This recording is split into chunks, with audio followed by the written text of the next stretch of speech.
Hello, everyone. Thank you all for being here today. We are so excited to be talking about acute pain, chronic pain, and its intersection. We're really going to be looking at what is acute pain and why does it sometimes become chronic. My name is Nicole Hemingway, and I am the CEO of the U.S. Pain Foundation, and we're really glad that you are tuning in for this really important discussion this afternoon. Next slide, please. So before we begin, I wanted to sort of go over our agenda. There's going to be a couple of housekeeping items that I'm going to talk about. I'm going to talk a little bit more about our November campaign, which is really getting us to understand and know pain better.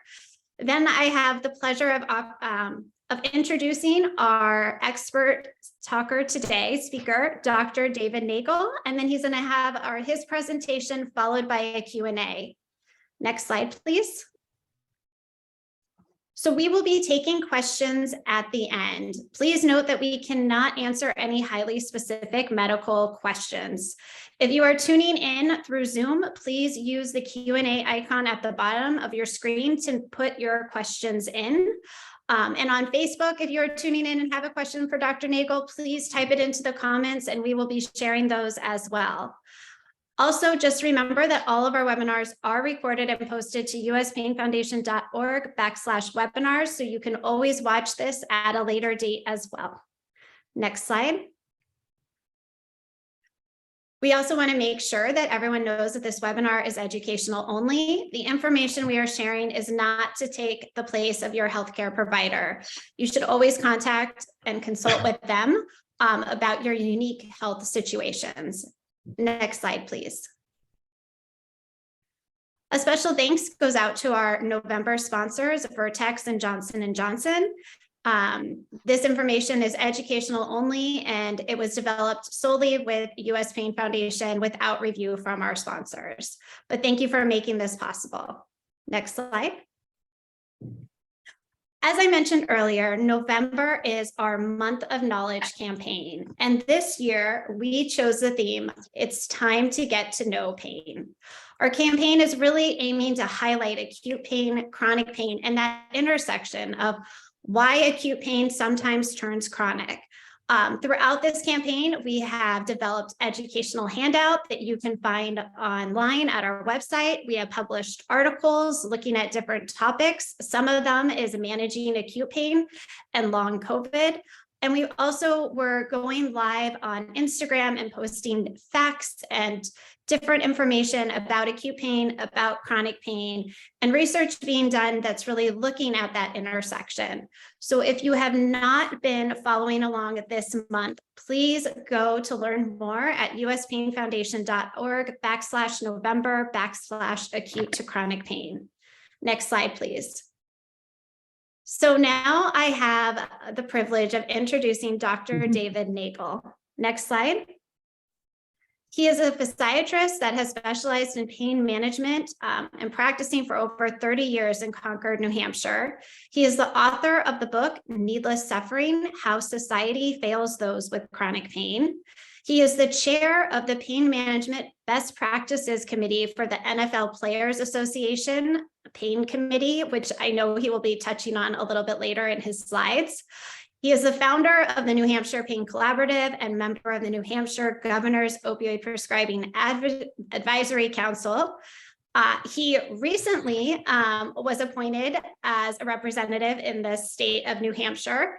And his special interests include doctor-patient communication and advocacy and social justice for those who suffer from chronic pain. We are so honored to have him here with us today. Thank you so much, Dr. Nagel, and I am going to turn it over to you. Thank you. First slide. This is entertaining. I'm really honored to be here today to talk about things that are near and dear to my heart. Nicole already went over pretty much what the topic is. I wanted to point out in this slide, which is my intro slide, the two web links that I've got on there are pretty much the material that we're going to discuss while we go through this. So I'm going to re-show this slide at least 3 times during the presentation, so you'll see it again. The other thing, that's my personal information on below it. That's actually my business card for my business Over the Rainbow. If you do want to get in touch with me, it's a lot better to email me than to call me. I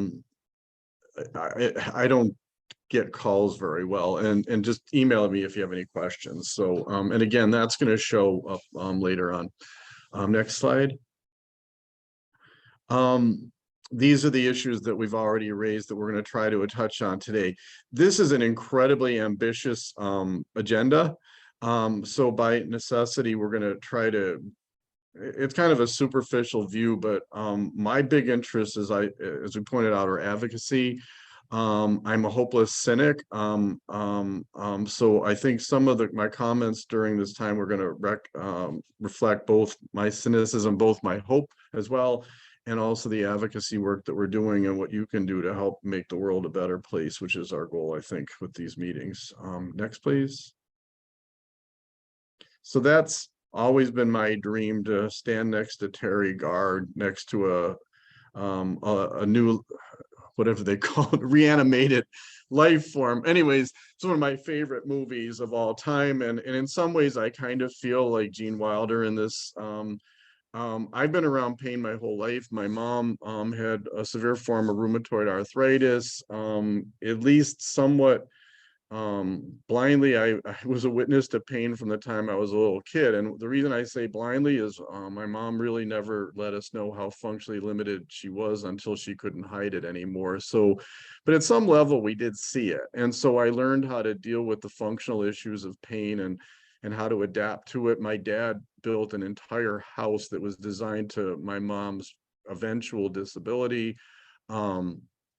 But that was something I learned. And when I went to med school, I really wanted to focus on working with people with complex disabilities. And one of the interesting things that you learn in med school is nobody ever talks about the pain they experience. So at some level, really during my residency during physical med and rehabilitation, it became quite aware to me that number one, that pain was a part of all the disabilities that I was seeing. Number two is that nobody was taking it seriously. Number three, nobody was really educating us about it.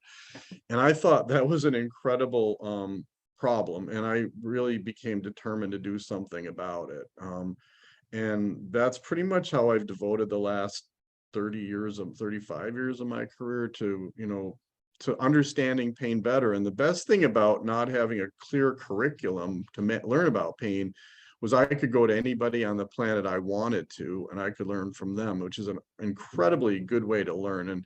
And that's one of the points that I was asked to address for the Alliance to Advance Comprehensive Integrative Pain Management when I did an interview recently was, what do you want people to know? It's that you can learn something from anybody if you open your mind and your heart enough. And I really think I learn a lot more from you than I do from my professors, which isn't a negative statement about my professors. It's just that I learn from you because you teach me what I need to know.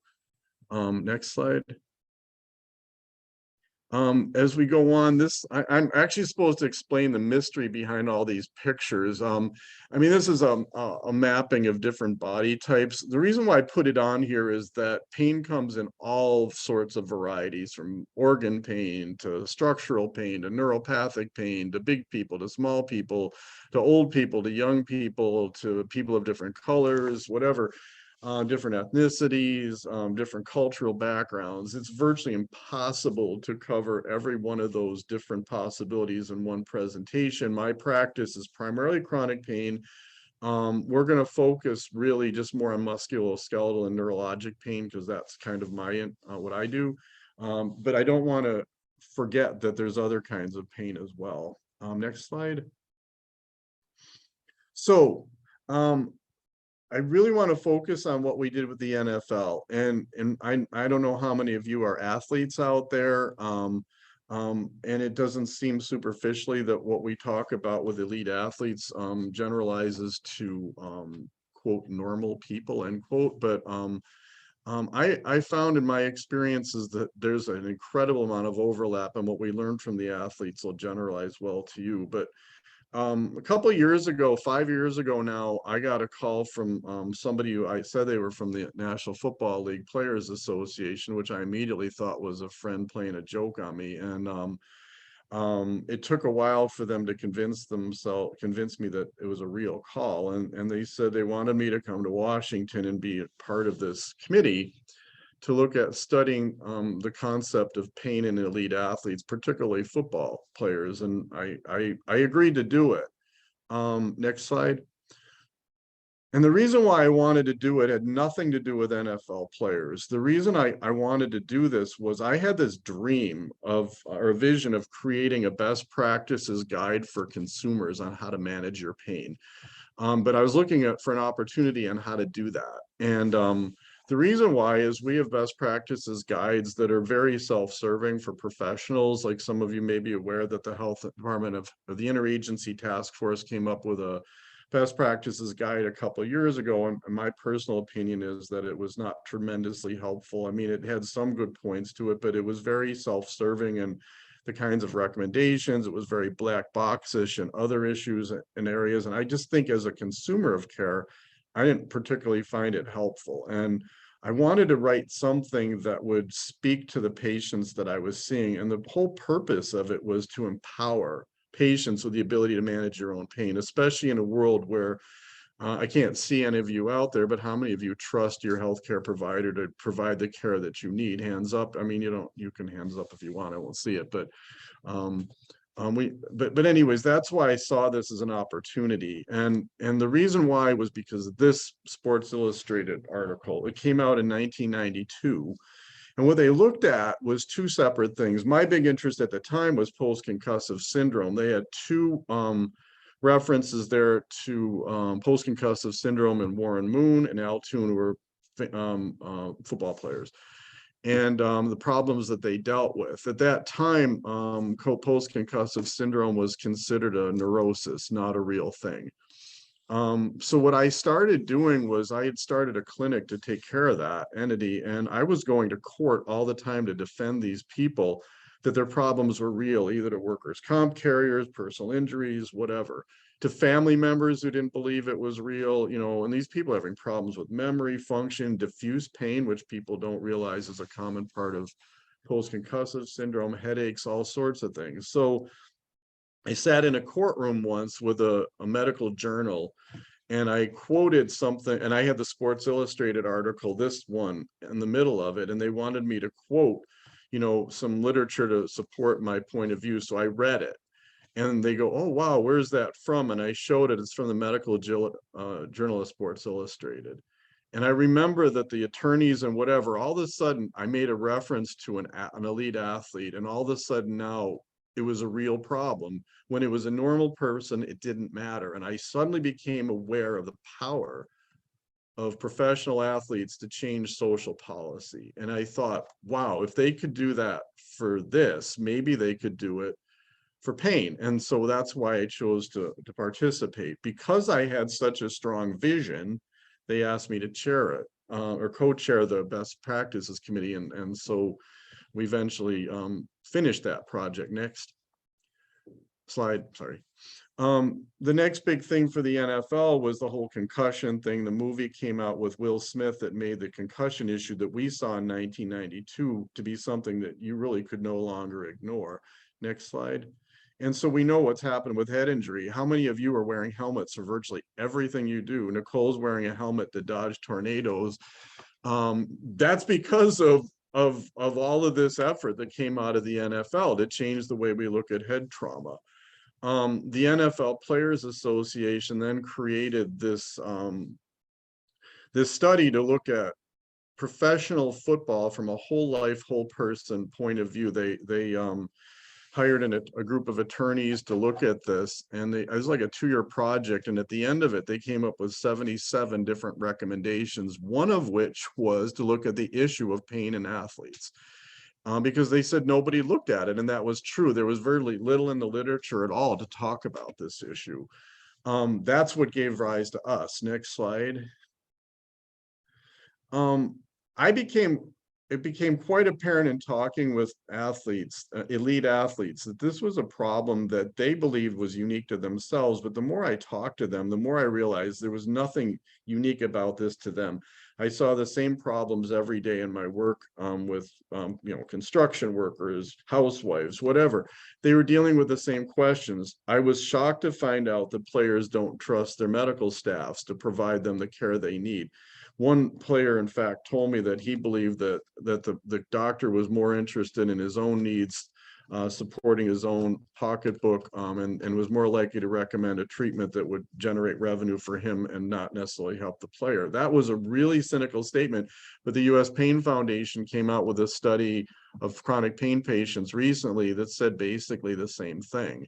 So what I did was I started interviewing people from all over the spectrum, and I asked them these questions, like, what is pain to you? What is pain management to you?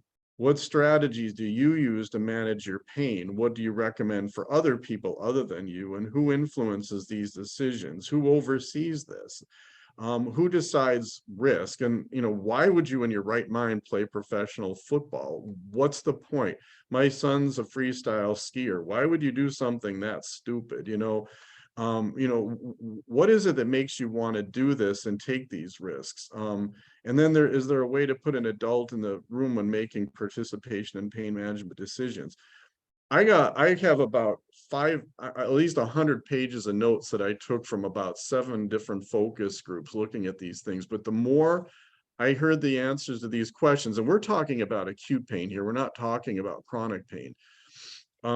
It became quite apparent again that these issues were not unique to athletes. They generalize well to the public as a whole. Next. So what we decided to do was to create a guide. And at some point, I would love for all of you to read that guide. I wrote almost the entire first section, which is answering those questions that I posed there, but also, how do you go about creating a pain management program for yourself? Understanding that in this declining healthcare environment, that your provider, who you may have seen for 5 minutes, may never see again after 2 weeks. You're putting a lot of faith in them to do something that they may not do very well for you. How do we empower you? The next thing we did was we defined the modalities that people use by category to manage their pain. We're going to talk about that as we go along. But we wanted to do all those things and empower you and the players with the ability to manage your own pain, because we think self-management is important. Next. I don't know who we is. I'm we. You're we. We're all we. And again, we wanted to have a ripple effect that would affect athletes and non-athletes as well. And to be honest, I wanted to have a ripple effect that would go down to non-athletes. That's my son at his first Buffalo Bills game. I actually grew up in Orchard Park, so about a mile from the Bills Stadium. That was him nicely going to his first game. So next, that was a long time ago. That's my son now with a broken leg. My son, as I said, is a freestyle skier. That was one of the little byproducts he had of his endeavor. So his pain experience was very interesting, because I was actually on the ski slope with him when he broke his leg. So next slide. So we asked players, how do you define pain? And the reason we did that was, and I think this generalizes well to you as well. We were told very specifically, if we use the word pain, they wouldn't read anything that we were talking about. And the reason why, they said, is we experience pain every day. It doesn't mean much to us as a word. So it became apparent, as a physiatrist, I teach function. I mean, I don't look at a disease process by itself. I look how it affects people's function, and that's how they looked at it. So when you're looking at how severe your pain is, I don't ask people on a scale of 0 to 10, where's your pain? That means like nothing to me. There's all sorts of scales and stuff. I want to know, well, what do you like to do for fun? What do you like to do for your job? What do you need to do to take care of your family? And how is this pain interfering with your ability to do those things? And that's how we rate the pain. We're going down a series of, progressive severity, from it's really not limiting you to it's limiting you a lot. But the bottom one was the one that I found the most interesting, and it's called psychosocial pain. And the reason why this one was important was, when a player gets injured, there's camaraderie to football players is very important. I'm a triathlete. Camaraderie is irrelevant. I'm doing it for me, not for a team necessarily. But as a football player, camaraderie is important. If you work in an industrial setting, camaraderie with other people in your workplace is important. In a family, camaraderie within your family is important. And when you get injured, like how does your ability to fulfill those rules, how's that affected, and how does that affect you? I mean, that's like really an incredibly important thing, because it creates an emotion that will have a negative effect on how you manage your pain and how you deal with your pain, and perhaps on its ability to become chronic, which we'll talk about in a little bit. Also, when players return to play, when people return to work, there's a lot of fear about re-injury, and that's important too. Next slide. Medically, we like to think about pain in other ways. We like to think about the structure being injured. We like to think about the mechanism of the injury. So the structure is like a bone, a ligament, a tendon, an internal organ, a nerve. The mechanism, we generally think of three mechanisms, one of which is nociceptive pain that we're going to talk about in a second. We talk about inflammatory pain, like when you have an inflammatory disease that directly stimulates pain nerve endings without necessarily damaging them. We also think about a time element, and I think that's what our focus is today. And I like to think about three different elements of time. One is acute pain, one is acute pain chronically, or chronic pain acutely, which are a little bit different from each other. And then the third one, or the fourth one, is chronic pain. Next. Let's see how we're doing on time. So I like to explain things to patients. I think knowledge is power. And I actually, years ago, when we were starting to understand the neurophysiology of pain, I wanted to make the complexity simple, and not just for my patients, because it was complex to me. So I wanted to write this down in a way that I could understand the whole neurophysiology of pain. And this is what I came up with. And I actually use this for my patients. But basically, let's say you have an injury of some sort, you twist your ankle or whatever, and that creates a sensation of pain. What you've done, I don't have a way to, there's no way, you can't see my arrow, right? Can you? I don't know. Well, so at the bottom, you see a sign called painful stimulus. And what that does is it may or may not create tissue damage, but it tweaks a nerve ending. And that sends a signal. We call this nociception. And nociception will send a signal up to the dorsal horn by different kinds of nerve endings. And the dorsal horn is like a relay area. For those of you familiar with the gate theory of pain, that's where the gate is. So the signal gets to the gate. And then the spine, and that's in the spinal cord, and it has to decide what does it want to do with it. It can do one of three things. It can block it, it can transmit it, it can amplify it. Whatever it decides to do is what's going to go on to your brainstem and your brain. And whether that happens is influenced by all sorts of factors, both at that dorsal horn level, but also at the level of your brain. So all these factors that I have listed above, like mood, stress, heredity, ancestry, past experiences, they'll all influence whether that signal gets transferred. Now, let's say that the signal creates tissue damage.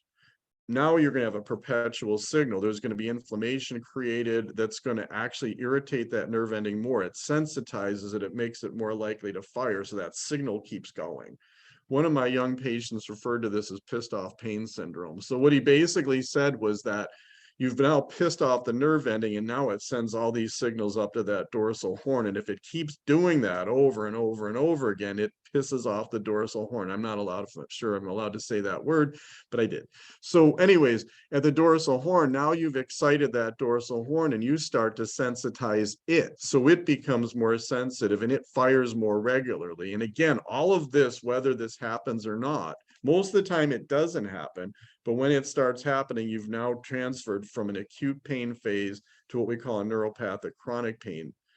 And the reason why is you've now totally changed the way your system is functioning. It's functioning at heightened sensitivity. And now it's gone from a signal telling you there's tissue damage to a signal that's gone awry. To make this even more complicated, all sorts of other structures that you're seeing in the mid left side of there, they all send nerve signals to that same area. If that dorsal horn gets irritated, now what it can do is start to interpret them as part of the problem as well. So it starts to sensitize them as well. And what happens now is you get hypersensitive skin, you get blood flow that's irregular. This is where CRPS or RSD starts to come in. You get myofascial pain from that. At the brainstem level, you have a filter. The dorsal horn's functionally a filter. At the brainstem level, you have another filter, and that's called your brainstem, and it's called diffuse noxious inhibitory control. It's a giant filter that controls sensory information coming in. If you got barrage with every piece of sensory information that's coming in, your brain would go crazy. So what it does is it starts to filter things out. But there is a thing that causes a deficiency of that, and that's called fibromyalgia. So for you out there with fibromyalgia, it's a disorder of diffuse noxious inhibitory control. And most of you with fibromyalgia don't have just increased pain sensation, but you also have increased auditory sensation, you have increased taste sensation, increased visual sensation. My wife has fibromyalgia. She hears things I don't hear. She tastes things I don't hear. She smells things I don't hear. She doesn't tell me about that. She tells me about the pain. Next. So that in a nutshell is acute to chronic pain. With that said, there's always also an element of pain that we call suffering. So nociception will create a sensation in your brain that's controlled pretty much by your subcortical brain. And basically what it does is it ascribes a meaning to your pain. The reason why cannabis works is it actually dissociates the meaning of the pain from the nociception. It doesn't change the nociception, it just changes its meaning. So like, for example, if I injure my back at work, I got a lot of stress on me because my boss is mad at me and the other employees are mad at me because I'm not getting my job done, and that creates more stress, which actually amplifies the pain. That's called suffering. I chose this picture. On the left is obvious nociception. I don't know how many of you people can see Joe Theismann's leg breaking there, but on the right is a memory to me that I'd like to forget. It's Scott Norwood's wide field goal that cost the Bills the 1991 Super Bowl. And to this day, poor Scott Norwood, if he sees this image, suffering is a mild word compared to what he feels. But as a Bills fan, suffering is important. Next, and to me, that's real pain. The other thing that you've probably also heard about is plasticity. So in other words, everything I just showed you is not just a point in time and it stays the same. It's not like turning a light switch on and off. It's more like a dimmer switch. It's constantly changing. It's constantly going up, down, whatever. It's a moving target. And it's not just a neurologic moving target, but your psychologic reaction to this. For example, when you experience pain and loss of function, you experience a sense of loss, just like Elizabeth Kubler-Ross described. And there's stages of grieving that we go, and she talked about as moving nicely from one stage to another. That's not true at all. In something that leads to does not lead to death, that you're going to live with for a long period of time, those moods are constantly changing, and that does affect how we as a provider, how you as a person have to deal with it. Because how you are on, like today outside's a bad weather day, my knees are aching, and I'm sure other people out there probably have achy joints too today. Also, and that affects my mood, and it affects the way I deal with things. So it's constantly moving, and unfortunately we as providers don't understand that. We don't plan for that. It doesn't fit into a 5-minute visit. We get frustrated when we think you're adapting and doing well, when we find out you're really not. I mean, it creates a lot of problems. Next slide. I wanted to share this slide because it's really important. I hope a lot of you have heard of the biopsychosocial model of medicine that we're now calling whole life, whole person care. George Engel was the reason I went into medicine. I started studying doctor-patient communication actually right around the time he published this article, in which he defined that term. He was at the University of Rochester. I went to the University of Rochester Med School because he was there, and also it's the only med school in the world that teaches doctor-patient communication as part of the entire curriculum for 4 years. What he said was the biomedical model is flawed, that complex problems have complex solutions, and that everything needs to be individualized and patient-centered. He said that in 1977. We're now saying those same things like we're talking about some groundbreaking thing. he talked, and he just published it in 77. He was talking about it from the 1940s. So unfortunately, George actually retired the day I got to Rochester. So I've always said that I scared him away. But anyways, next slide. So let's keep going. Next slide. I want to make sure we stay on time. So I think we got about 18 more minutes. So one of the focuses today, or foci, was acute pain. I put this slide in here solely because that was me a couple days ago. I was coming down a mountain a little bit too fast for my 63-year-old body. And there's a lot of fallen leaves, and I slipped and fell. I'm used to slipping and falling while I hike, while I ski, whatever. It's not a big deal. But in slow motion, I saw the outside of my lower legs coming towards a sharp rock, and I knew that that was my peroneal nerve, and I watched that rock hit my nerve in slow motion. So my first thought was the worst thing that I've ever seen happen because of that injury. And so what did I do about it? The first thing I did is what any mother would have done. I started rubbing it. And that's the first thing that I learned to do for acute pain. Next slide. Is the first thing that you do actually is try to prevent it from happening in the first place. If you look at the National Pain Strategy, prevention of pain was one of the benchmarks. Also, when we looked at with the NFL players, prevention was really important. And we actually talked one player into retirement because we said, you're just going to keep doing this and your career is going nowhere. So why do you want to kill yourself for nothing? And he actually took our advice and quit. But prevention is really important. So for me, probably hiking down this hill a little bit slower would have been a great preventative thing to do, but I was stupid and I did not. But when the injury happened and I started thinking of all the bad things that could happen, because I've seen them happen to my patients, the first thing you do is take a deep breath, take your pulse, think of your whole body, and don't just lay there, which I could have done.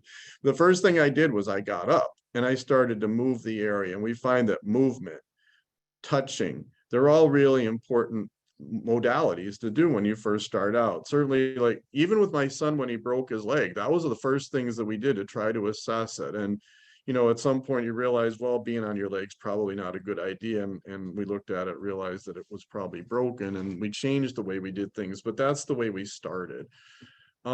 KISS means keep it simple, stupid. I don't know if you've ever heard that, but unfortunately, when you go to a doctor, they'll always do the most complex thing first. I mean, I never fully understand that. You don't need to run and have an MRI, right away. There's a lot of simple things you can do. And because of that, we like to think hierarchically, think of simple things first and then move on. When you need help, ask for help. I'm really a stupid male. Men don't ask for help, which is why we don't ask directions, which is why we're perpetually lost. But, I still haven't told my wife about this, and I'm afraid that she's actually on this webinar right now. So I guess I just did tell her. But anyways, the other little minor detail, though, is really be careful who you ask for help from. You can go online and find all sorts of bad advice. You can get bad advice from doctors too. So be careful who you ask advice from. Next slide. This is what we created for the NFL players on how to manage their pain. So what we did was, first thing is we interviewed players, and we wanted to find out, well, how do you manage your pain? What kinds of modalities are important to you? And it was amazing, the stuff and the crap that we heard, you think, wow, these guys are getting the best of medical care, and you wouldn't believe some of the things they believe in. And well, why do you believe in that? Well, my friend told me about it. I says, well, where did he hear it from? He says, I don't know, but he heard it from somebody. It's just bad advice being passed from person to person. As a triathlete, as a doctor, some of the stuff that the snake oil people tried to sell me was amazing, so you do have to be a little bit cautious, but we wanted to learn from the players what they thought was important. We found, and then what we did is we looked at all the modalities that people use and then categorized them basically into all these different groups here. This slide's going to appear 3 times, so you just need to see it once. But the first one that we realized was that physical restorative modalities are important. When you initially injure something, you want to do some amount of rest. You don't want to overstress the structure. That can vary from total rest to relative rest. You want to use modality like ice or heat on the area to, to quiet down. We talk about compression to minimize swelling, elevation to minimize swelling, but we do also talk about progressive use of exercise, stretching, and maybe strengthening at some point, as means of dealing with this. Because the worst thing you can do is to put a limb totally at rest. The limb needs to move to maintain its muscular function, its blood flow function. And we did find out years and years ago, when people looked at reflex sympathetic dystrophy or CRPS, that immobilization was actually a cause of CRPS. And once we started learning to mobilize people, we actually dramatically reduced the incidence of it. So mobility is important. We believe in complementary alternative modalities, which includes manual therapies like mobilization. I'm an acupuncturist. I think it has a lot of value, not necessarily as a first stage thing, but closer to the beginning than the end, which is where it's used now. Massages are, I was talking about, how I rub my leg. I mean, massage is an incredibly important modality, whether it's given by a massage therapist, a chiropractor, a physical therapist, even some of us doctors know how to use it. Medications have their value as well. I mean, simple is always a good place to start. A lot of simple problems respond very well to combinations of Tylenol, ibuprofen, things like that. I had a patient come in the other day, which I thought was hysterical, but the guy comes in with horrible pain. He's in the hospital. They put him on every opioid known to mankind. Not one of them helps. And he says to me, he goes, ibuprofen works really well for me. Can we try that? They put him on ibuprofen and Tylenol, and his pain was much better with that. So, we got so focused on opioids that and it's not to say opioids don't have value, especially for severe acute pain, but there is a reason why we don't like to recommend them as the first line thing. Try these other things first before you go to that, because you're talking as you go up this ladder. You're not seeing my finger move up well, you kind of did. My finger's moving up the ladder. As you're moving up this ladder, risk increases as well. So we always want to start with low risk, least invasive, and then move up the ladder. I believe that mind-body therapies have a lot of value. I mean, when this happened to me, taking a deep breath is a mind-body therapy. Trying not to imagine the worst possible thing. If my wife was with me, I'm sure she would have yelled at me, which would have heightened my stress level, which would potentiate the possibility of me developing a chronic pain. Psychotherapies like cognitive behavioral therapy, you're not going to typically use for acute pain.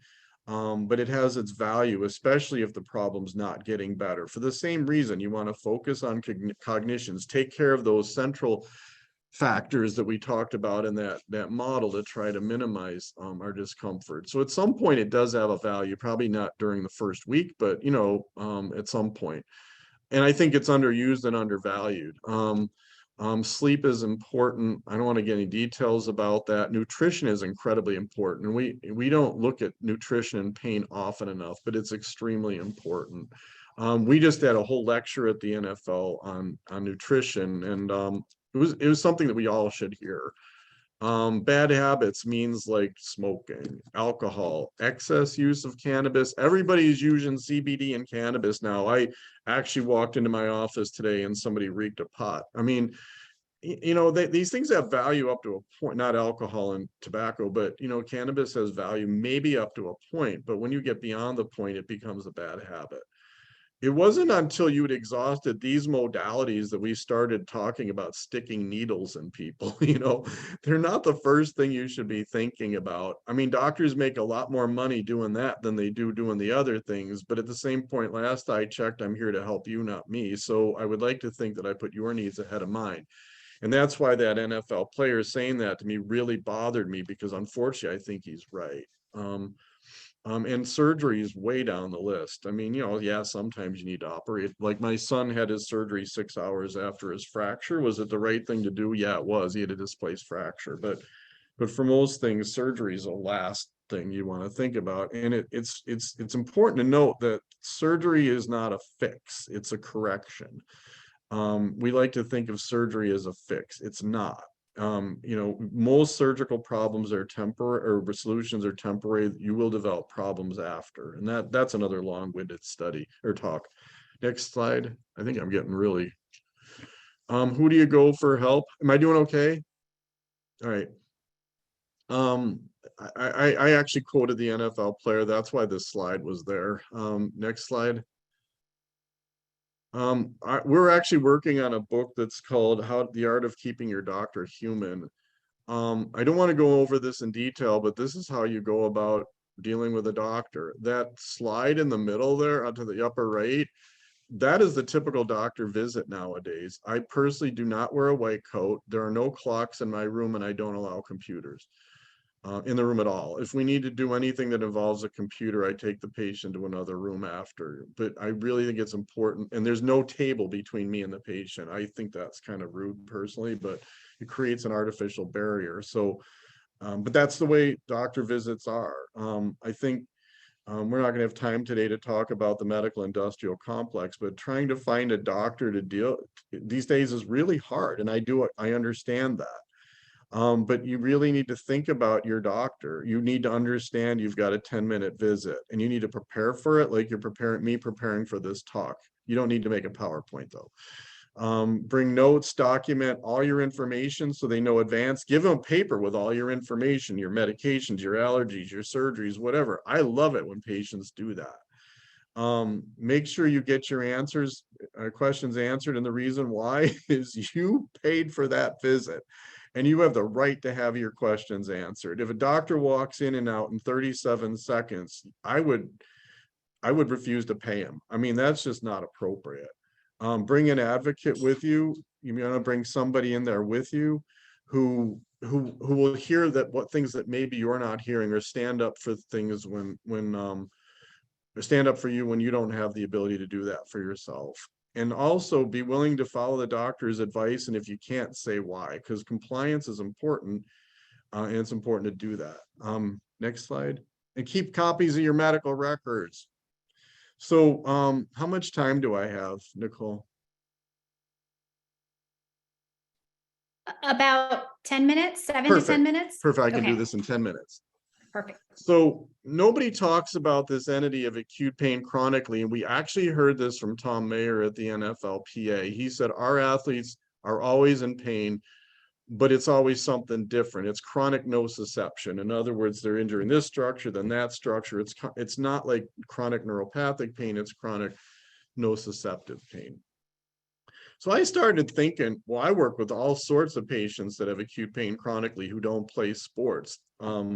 You know, the physical laborers, LNAs, people who work in nursing homes, people that work in industry, people with inflammatory conditions like rheumatoid arthritis. That is all nociceptive inflammatory pain. It's not chronic neuropathic pain. And so we were talking about, well, what does a chronic pain patient do when they have acute pain? Well, you know what? You treat it the same way you would treat acute pain. It's the same steps, the same measures, but there's one psychologic difference. We talk about this concept of second or third or fourth impact syndrome. I used to work with patients with post-polio syndrome who were getting their polio deficiencies back 30 years later, and they have a real PTSD. They really have a fear of having to go through what they went through before. So, you know, having to constantly go through this over and over again is a problem for people, because now there's a psychological element to it that can actually amplify the pain. Next slide. But I mean, you basically treat it the same way. But I showed the guy with his banging his head at the wall, and it was like this, the player we talked to, I says, you keep getting injured over and over again. This is going to affect you the rest of your life. Why do you want to do it? And he answered, you know what? I don't. And then he retired.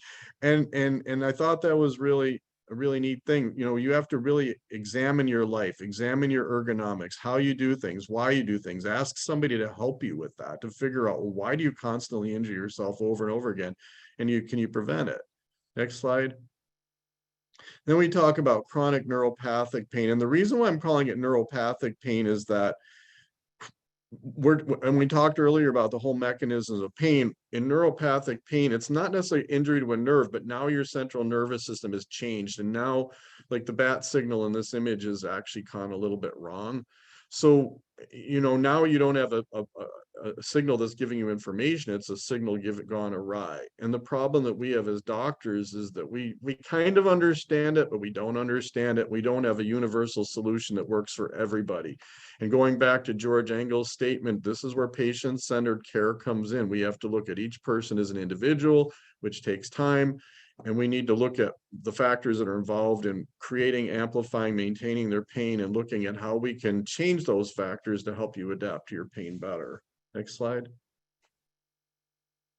These are factors predisposing to chronic pain, and this is a list that I came up with off the top of my head. And when I was waking up last night, I kept coming up with more and more and more.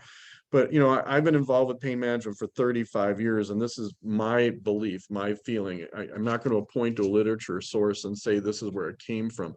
But the first one's like the structure injury, like nerve pain seems to be more likely to become chronic than non-nerve pain, especially if you've damaged the wiring, the conductive portion of the nerve.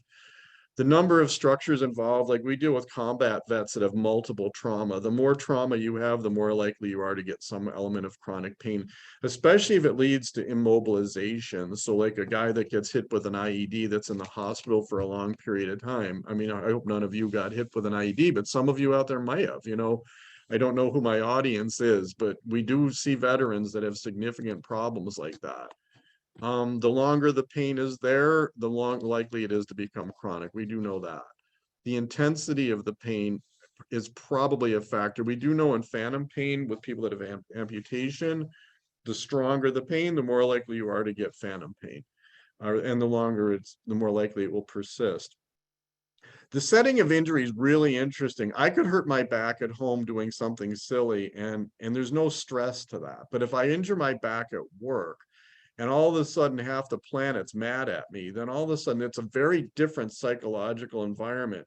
And we do see that people that get injured in that setting are probably more likely to get chronic pain, and they blame it on the workers' compensation system. I don't think that's true. There's two factors that predict your return to work. One is how much you like your job.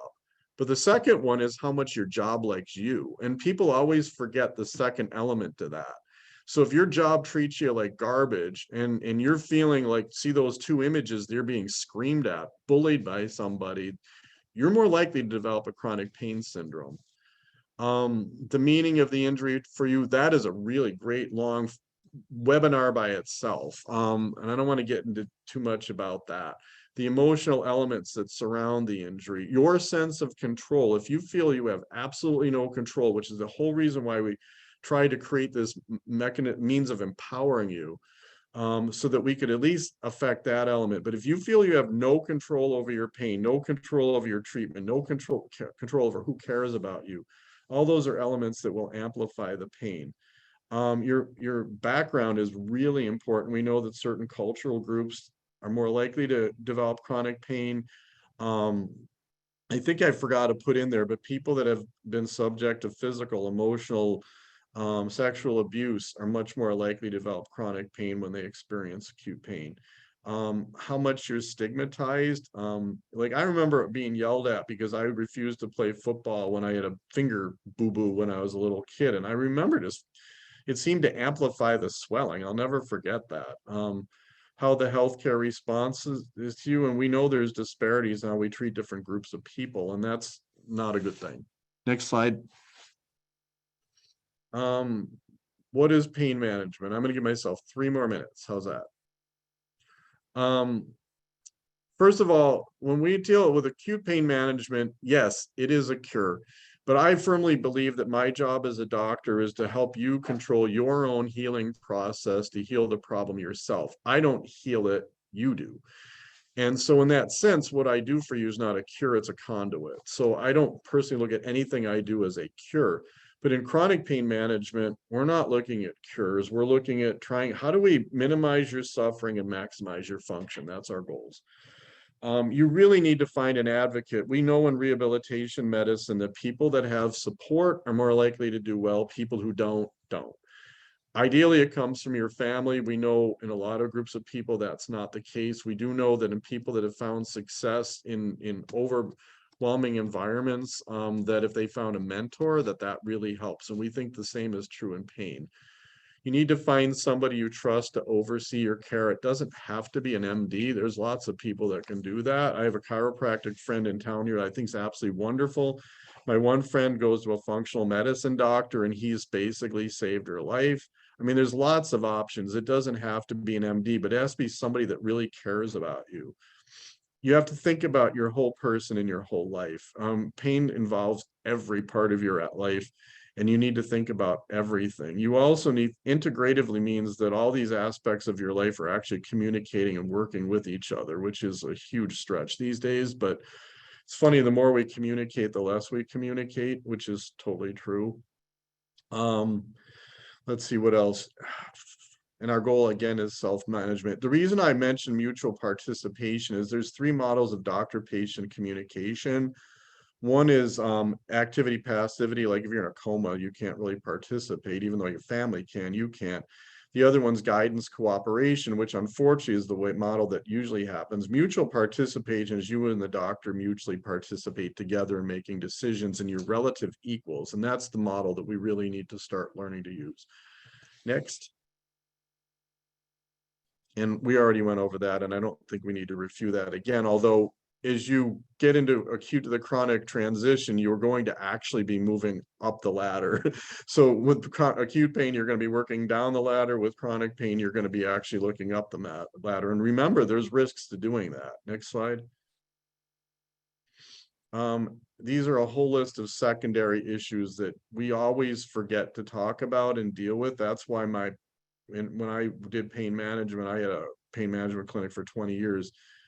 A visit was 20 an hour. You can't go over all this stuff in 5 minutes. But these things were all important. And I wanted to know how all these things affect the person. Mood and depression, anxiety disorders are extremely common in chronic pain, and too often they're neglected. Addictive disorders I didn't put on here mostly because it's a personal bias, because I think we overemphasize that, but it's still important.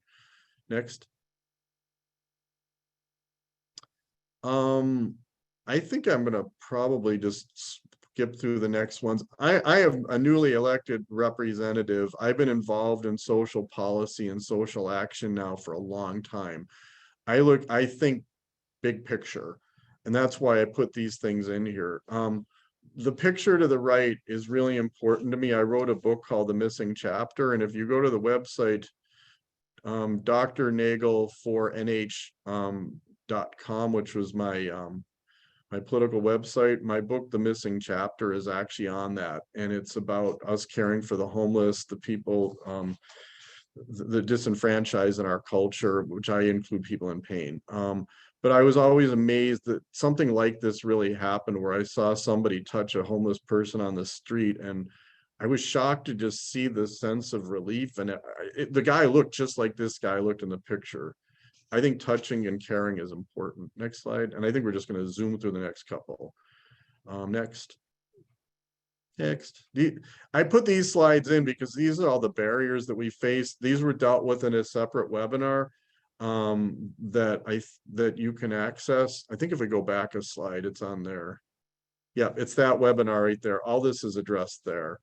Next slide. I'm going to publish this at some point because we need to really look at all the barriers we're facing to care for you. Next slide. Next slide. Next slide. Next slide. Can we prevent it? We'll find out. At this point, fortunately, people are thinking about it. Next slide. I think there are ways to do it for the reasons we discussed earlier. That's my book right there, which is selfless promotion here. But I never made any money off of my book. I never planned to make any money off of it, but I've been told that what I wrote was important. Next slide. Next slide. And I think next slide. What's new in pain management? This is really neat. And this is what I'm going to conclude with. I'm an acupuncturist. I studied acupuncture. I actually published a paper based on an article that was written in 230 BC. And they talked about comprehensive integrative pain management. They didn't use those terms in 230 BC. They used other terms, and I don't speak Chinese, so I wouldn't know what they are anyways. But they talked about dealing with the mind, the body, the spirit. And that was part of a prescription in 230 BC. We are now how many years later, and now we use fancy terms like comprehensive patient-centered integrative care. I mean, they're just new terms for an old way of doing things that we know works really well. So why aren't we doing it?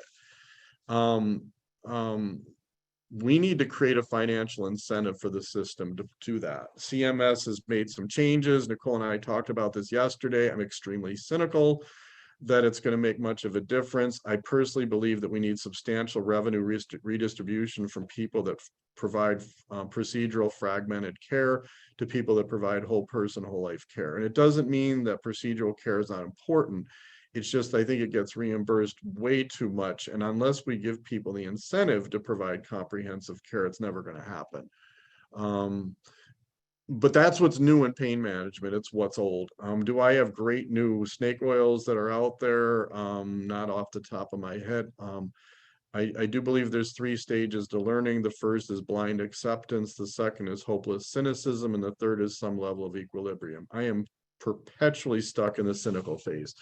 I've been sold a lot, too many potential cures that didn't pan out. It doesn't mean that there's not a silver bullet out there for you, but there's not one for everybody.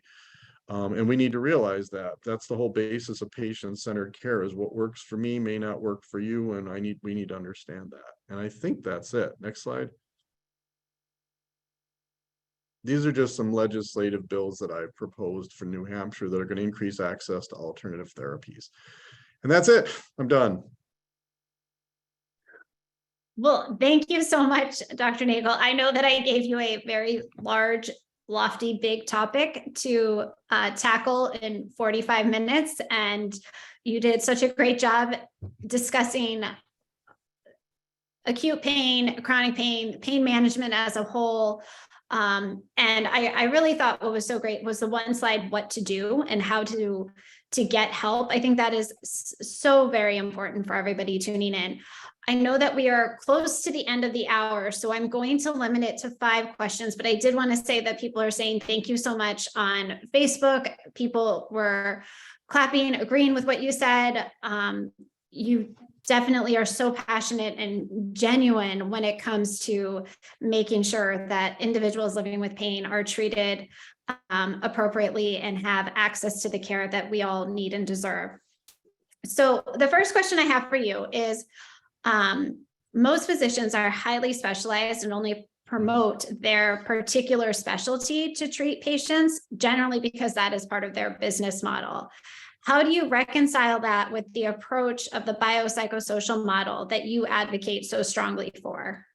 Well, I think in the end, what it comes down to is life's a bunch of choices. You can do what you want and set your own priorities. And what I think we really need to do, we actually started a program at the University of Rochester that my wife and I donated money in my mom's name to do this, is how to promote the biopsychosocial model in care, in pain care specifically. I'm fortunate. I work in a private practice. I can do whatever I want within reason. The problem that we're seeing is corporate takeover over healthcare, where now doctors are being subject to the whims of bean counters and stuff like that. And I don't mean to say bean counters is negative, but I just think that the balance has shifted in terms of who's controlling things. And I seriously think that we need to change that. And I actually came up with a model yesterday that this is what I would do personally, is I think every small town in the United States should basically subsidize a doctor to come in and open up a shop in their town under this model of the old time family practitioner, and not this new model. Like my wife it was an office where they were only allowed to treat 1 problem per visit. So like, how do you see somebody with a chronic problem like that? But I think if we start realizing that this model is important as a culture and start to subsidize it, like, for example, I would subsidize doctors that are going into the management practices, like psychiatry, psychology, PM&R, the way PM&R used to be. I think PM&R has become an injection mill, which really bothers me a lot. I would like to see us go back to our roots. And then primary care. I would like to see that those people that make a commitment to go into those specialties have their medical school paid for. And then, you know, if you want to go into the other things that are highly remunerative, at least as of right now, fine, but you're going to pay for your med school. And that way we provide an incentive for people to go into these other things. And then once they get out, we need to provide incentives for doctors to actually see the whole person. I think this CMS thing is a start. I just think that as long as we're paying people so much to do procedures and the reimbursement for that code's still not that great, you still haven't shifted the balance. So you need to shift the balance. Everything I've said is not going to happen tomorrow. There are more. We just had a bunch of doctors leave corporate practice here, open up their own private practice. I think you're going to see a shift to that. Because doctors, a lot of doctors really still like being doctors, you know, that's not a simple answer. And we actually created an entire nonprofit to try to solve that problem. So. Okay, thank you for that answer. Another question was, is there a time when opioids would be appropriate short-term for an acute injury if you're already living with a chronic condition? And then if so, is there literature that they might be able to share with their primary care doctor around this topic and issue? Yes. Scott Fishman, who was on our last webinar, wrote a couple books on responsible opioid prescribing, and I'm pretty sure it's covered in those books. If you look at the HHS, interagency HHS report that was released, it's covered in there.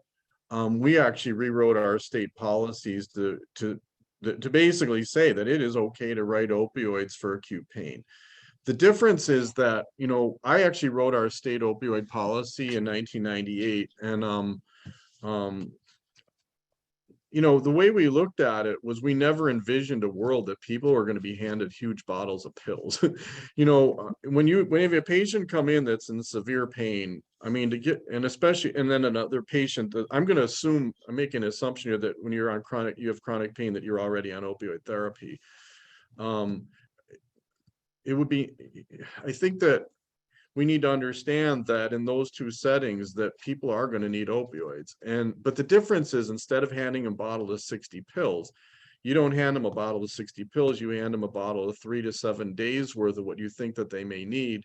You give them your phone number, your office phone number, so that if it's not working, they can get back to you, so you can adjust the dosages on a quick time frame. But then you give them an office visit in 7 days, so that when they come back, so that you can constantly monitor what's going on. And then it may be over time. You know, we do know that people on long-term opioid therapy will need more opioid than people that don't have opioid therapy for any kind of pain. So, but I think if you look at those two things, they have a lot of support.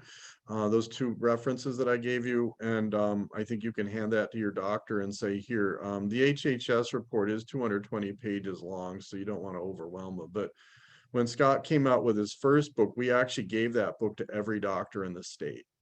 In New Hampshire, I live in New Hampshire. There's not a lot of doctors here, so it was easy to do it here. But yeah, we made sure every doctor had it. That's great. The next question is, what can be done to make primary care physicians aware of the kind of integrative care that you're proposing, and how can they practice this way? Because it seems like they are continually dropping individuals with pain. I'll be honest, they are already aware of it. If they say they're not, they're kind of, I don't know. Charlie April's big quote was, they're either lying or they're stupid, and chosen ignorance is stupidity. But I mean, they're aware of it. They know it exists. This is what I was kind of getting back earlier, is that we have not given, people's behavior is dependent on incentives. All the incentives are in these corporate providing worlds is to see as simple problems as fast as you can and as many as you can to generate as much revenue as you can. So they need to have incentives to do this. And you know, when you get a job with a corporate provider, you do what you're told or you're gone. And that's sad. I call it the Walmartization of healthcare, which is, maybe I shouldn't say that, but you know, we call it corporations, the fancy word, but it's cheapened care. And do I have a great solution on how to do it? No, I don't. I really don't, because I think that we need to change the system and we need to change the incentives. And until we do that, and I think that's why doctors burn out so fast. I mean, how long does a doctor stay in your community? You know, how long do you have a doctor? Um, it doesn't happen anymore because doctors are totally dissatisfied with what they're doing. So I gave you a really good non-answer for that, but Well, thank you. I mean, I think it could be a discussion in and of itself, a conversation, another presentation, just kind of going over this and some of the other topics. I know that we are getting more questions and answers, but I do want to be mindful of everybody's time today. I will look over those questions and try to get them to Dr. Nagel and see if we could post maybe an article answering more of them. But I did just want to say that people on Facebook are writing in just saying, thank you so much. This has been so helpful, so insightful. They feel validated and heard finally. Another individual actually said that Needless Suffering is not only a wonderful read, but also a necessary for every person living with pain. So I wanted to share that. Thanks. Thank you, Dr. Nagel, for being here today to talk Thanks. about acute pain, chronic pain, and its intersection. I do want to just say, for those of you that have not been following along, this is November. It's the last day of our month-long campaign on learning about a pain modality or a pain treatment or something around chronic pain. And this year we talked about acute pain to chronic pain. And if you want to learn more, please go to uspainfoundation.org. I want to again thank our sponsors, Vertex Pharmaceutical and Johnson & Johnson. And please know that you guys are not alone. We are always here to help you along your journeys, to help you find pain management modalities, to find support, to learn how to become an effective advocate so that we can really make a difference regarding the pain management options that we currently have. To Dr. Nagel, thank you again very much for your time today. And we will be in touch soon. Take care, everyone. Bye. Thank you. Thank you.